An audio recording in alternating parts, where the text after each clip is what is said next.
बिस्मिल्लाहिर्रहमानिर्रहीम, अस्सलाम वालेकुम। भारत में इस वक्त जो मामला चल रहा है, इस वक्त एक डॉक्यूमेंट्री रिलीज हुई है बीबीसी की जानिब से, और इस डॉक्यूमेंट्री ने जो तहलका मचाया है कि यूट्यूब समेत फेसबुक, ट्विटर, जहां जहां मोदी का हाथ पड़ता है वो इसको डिलीट करवा रहा है। किसी की जरूरत नहीं है, अगर कोई इसको पोस्ट करता है, मोदी पर तनकीद करता है, उसको गिरफ्तार करवा रहे हैं। टीवी चैनल्स पर 24/7 पिछले काफी दिनों से सिर्फ एक चीज चल रही है कि वो इस डॉक्यूमेंट्री के खिलाफ है, और बरतानिया तक मामला उठा है, पूरी दुनिया तक। दो मुल्कों के वजीर आजम एक दूसरे के आमने सामने खड़े हो गए हैं। इसने वो तहलका मचाया है कि इंडिया की तारीख में कभी ऐसा नहीं हुआ। लेकिन अफसोस का मकाम है कि आपके मुल्क में मुकम्मल साइलेंट है। यहां से आप अंदाजा कर लें हम मोदी के आगे कितना लेट चुके हैं कि भारतीय मीडिया ने यहां तक कहा है कि शहबाज शरीफ ने कहा है कि भारत के साथ अमन कायम करो।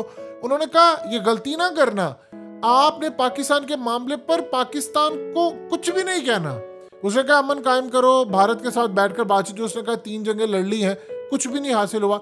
तो उनके मीडिया में वहां पर डिस्कस हो रहा है कि आपने जवाब नहीं देना पाकिस्तान को, ये अंदर ही इतने खोखले हो चुके हैं, खुद ही लड़ मड़ के तबाह हो जाएंगे, अब भारत को कुछ करने की जरूरत नहीं। वहां ये चल रहा है। लेकिन तौफीक नहीं पड़ी कि भारत के अंदर जो एक तूफान इस वक्त उठा हुआ है कि पूरा भारत हिलकर रह गया है। ये हुआ क्या है देखिए, इस पर पाकिस्तान ने कोई गुफ्तगू नहीं की। अब ये जरा समझिए चीजें क्या है। बीबीसी ने एक डॉक्यूमेंट्री रिलीज की है जिसके 2 हिस्से हैं। मनाजिर आपकी स्क्रीन पर चल रहे हैं। एक हिस्सा है 2002 का, यानी 2002 से जब गुजरात के अंदर मोदी ने मुसलमानों के खिलाफ उनको मारा, वो कत्लेआम था। दूसरा हिस्सा है 2019 से लेकर 2023 तक का, यानी जो मोदी का टेन्योर है। अभी रिलीज किया गया पहला हिस्सा। उसमें है क्या?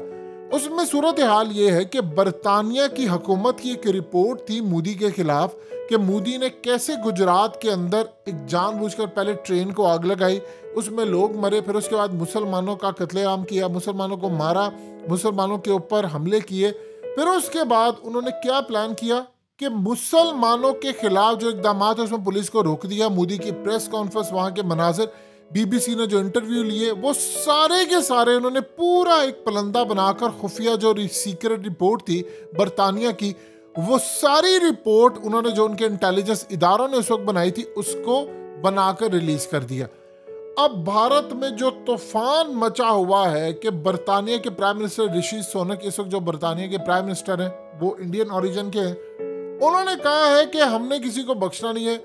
मोदी ने तमाम टीवी चैनल्स को कहा है कि तुम लोग इसके खिलाफ खड़े हो जाओ, किसी की जरूरत ना हो कि कोई इस पर जीत पाए। उन्होंने लिंक्स डिलीट करवा रहे हैं, वो ट्विटर से डिलीट करवा रहे हैं, कोई ट्वीट इस पर करता है, जो भी हो रहा है उन्होंने उधम मचा कर रखा है कि भाई हमने छोड़ना नहीं। उसमें ऐसे ऐसे सबूत दिखाए गए हैं कि उस डॉक्यूमेंट्री का तर्जुमा कर कर पूरे पाकिस्तान के तमाम मीडिया चैनल्स पर चलना चाहिए था। हम आपको बता दें उसमें है कि उन्होंने असल में बताया है कि मोदी ने पूरा प्लान किया था, बीजेपी ने कैसे ये आरएसएस की बुनियाद रखी, कैसे वो आरएसएस में शामिल हुआ, नजरिया क्या था। एग्जैक्टली जो इमरान खान ने अक़वाम मुत्तहिदा में अपनी तकरीर में कहा, आप ये समझ लीजिए उसकी कार्बन कॉपी बरतानिया ने रिलीज कर दी। अब असल में वो ये भी नहीं कह सकते कि इसको इमरान खान ने रिलीज करवाया है, क्योंकि इमरान खान तो प्राइम मिनिस्टर नहीं है। अब वो ये भी नहीं कह सकते कि इसके पीछे फलाने का हाथ है, आईएसआई का हाथ है किसे, क्योंकि वो रिलीज करवाने वाली और है।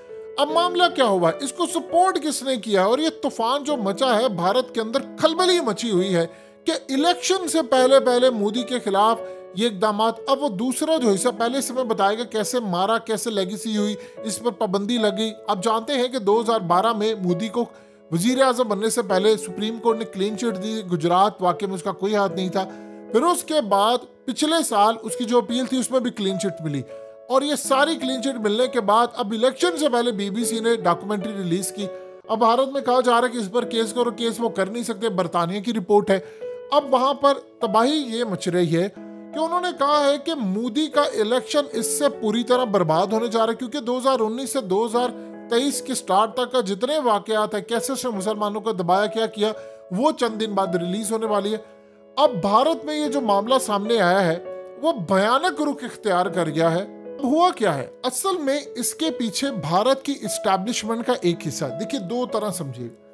भारत की फौज के अंदर 2 तरह के हिस्से पाए जाते हैं। एक वो तबका है जो मोदी को सपोर्ट करता है, एक वो है जो हिंदू है लेकिन सेकुलर है, जैसे वो राहुल गांधी टाइप को सपोर्ट करते हैं। अब हुआ क्या है, भारत के बिजनेसमैन, देखिए बॉलीवुड के अंदर जितना इस वक्त पैसा लगा होता है, मोस्टली 99% लोगों का जो पैसा है वो 2 नंबर लोगों का पैसा होता है। यानी कोई गैंगस्टर है, कोई दाऊद इब्राहिम टाइप है या फलाने हैं, या 2 नंबर जितना धंधा करने वाले होते हैं वो फिल्मों में पैसा लगाते हैं और कमाते हैं। अब वो स्टॉक मार्केट की तरह फिल्मों को लेते हैं। अब मिसाल के तौर पर अब यश चोपड़ा खानदान के अंदर 1000 करोड़ का लॉस हो चुका है पिछले 1.5-2 सालों में, फिल्में अच्छी नहीं बन रही।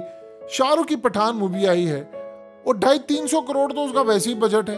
अब अगर ये फेल हो जाती है तो उसको मजीद नुकसान है। अब वो जो पैसा लगा होता है वो तो बिजनेसमैनों का लगा होता है, चाहे वो बरतानिया को इंडियन ओरिजिन के हो, वो पैसा लगता है फिल्मों के अंदर। आपने क्योंकि शाहरुख को बदनाम करना तो आपने कह दिया दीपिका ने वो जो बिकनी पहनी हुई थी वो ऑरेंज कलर की थी, लिहाजा सड़कों पर इख्तिजाज हो, कहते गुजरात में फिल्म नहीं चलने देंगे, ये हो जाएगा, वो पूरा बॉलीवुड जवाल का शिकार। उनकी एस्टैब्लिशमेंट के अंदर 2 हिस्से हैं, वो 2 हिस्सों में टुकड़ों में तकसीम है।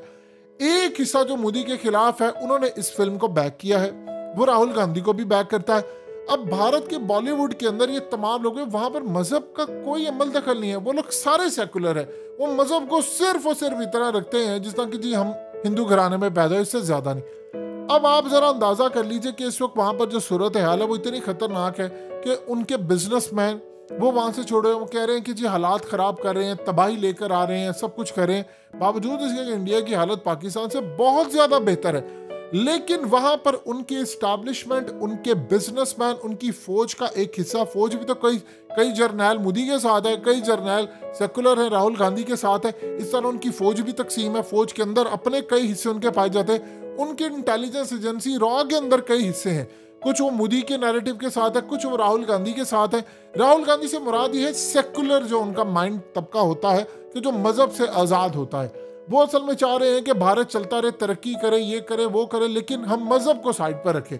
अब इस सूरत हाल के अंदर उन्होंने इस पूरे खेल को बैक किया है, उन्होंने दस्तावेजात देने में मदद की है, फुटेजेस, डाटा, सीक्रेट फाइल्स देने में बीबीसी की मदद की है, और उन्होंने पूरी डॉक्यूमेंट्री तैयार की है। अब मोदी ये नहीं कह सकता कि फलाना किया। आप जरा अंदाजा कीजिए कि पाकिस्तान के अंदर इस पर गुफ्तगू नहीं हो रही। आप 2 चीजें देखिए ना, देखिए क्या हुआ। जावेद चौधरी ने हालिया लिख दिया कि जनरल बाजवा ने और फैज ने प्लान बनाया था कि इमरान और मोदी की मुलाकात करवा के कश्मीर को 20 साल आगे धकेलने का। उसने तो ये बताया था ना कि मोदी इमरान खान के साथ मिलना चाहता, तो इमरान खान इसलिए इनकार किया क्योंकि पब्लिक मेरे खिलाफ ना हो, तो इस चक्कर में उसने सच बोल दिया।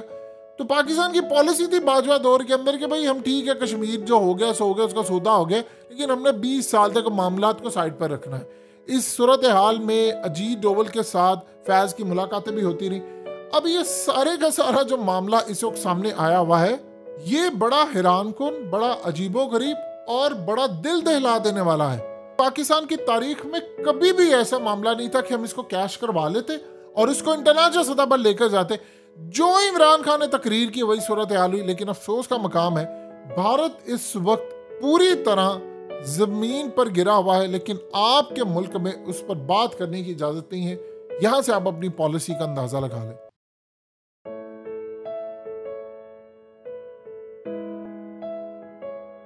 हकीकत टीवी को सब्सक्राइब करना मत भूलें, वीडियो को लाइक करें, शेयर करें और कमेंट सेक्शन में अपनी राय का इजहार जरूर करें।